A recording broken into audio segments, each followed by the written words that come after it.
Hey, everybody. It is Friday. And, hey, we're just going to call this Friday's Fake Fireside Chat with Tracy. If I had known that adding a fire to my videos would make everybody so happy, I would have done that a long time ago. Today we are enjoying a McDonald's coffee. So Friday's Fake Fireside Chat with Tracy is sponsored by McDonald's. You're loving it. All right. So I got all this set up and I have just realized that I don't really have anything to talk about. Which for any of you that have ever come to my 1-hour behavior assessment, you may be shocked by that because I have never ever finished a 1-hour behavior assessment in an hour. It has never happened because you will soon find out that I can just talk and talk and talk and talk. It's like a supersized behavior assessment, a supersized 1-hour behavior assessment, which means it's not necessarily good for you to have that much of a serving of me in one dose. It's probably not recommended by your cardiologist, but you paid for it, so you kind of feel like you have to just sit there and take it. So all that being said, if somebody has something that they would like me to discuss or would like my opinion on something, you can feel free to comment in this video below or send me a message and I would be happy to address it on next Friday's Fireside Chats with Tracy. Fake Fireside Chats with Tracy. But all that moving forward, I can come up with something that we can talk about. What did I do this week? What did I do this week? Oh, this week we had a wonderful woman, Diane, and she brought in her bulldog, Bruce. And she was talking to me about unpredictability or unpredictable behavior that she was seeing in Bruce. So let's talk about that. Actually, that's a good topic. We'll go with that. Unpredictable behaviors in your dogs. So in this case, so obviously I can't talk about all unpredictable behavior, but in this case, in Bruce's case, we can talk about that. So Bruce was an unconfident guy and a little bit fearful, and Diane knew that. She knew that he seemed a little bit scared in certain situations and stuff like that. But the issue that she wanted to discuss was being able to predict his behavior, because it would seem that sometimes Bruce would just be fine with a person and then all of a sudden not be fine with a person.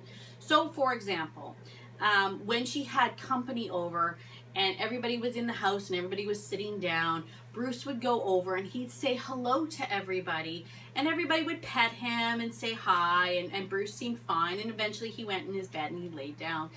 And then somebody got up and went to the washroom or something, came back, and Bruce reacted barking at him like he had never seen the guy before.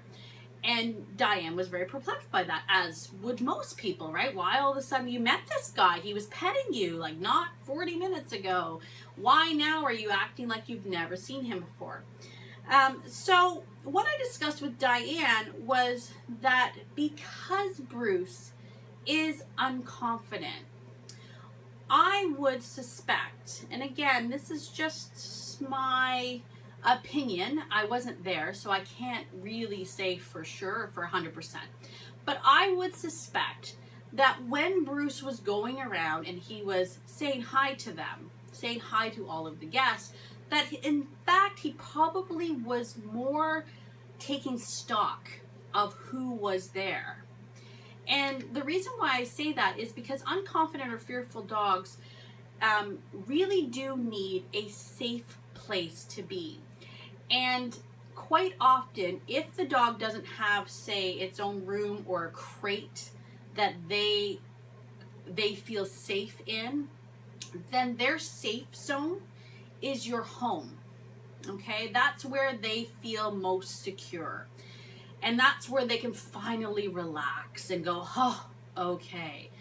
Now, if it's your home and you invite people over, you've now added variables to your dog's safe zone that they can't predict.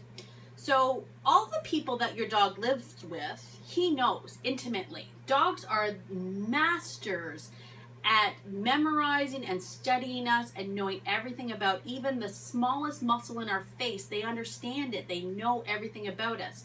So the people that live in the house with them, he knows. He can predict their behavior. You are probably amazed how repetitive we are and the habits that we have, and dogs know them, so they can easily predict what goes on.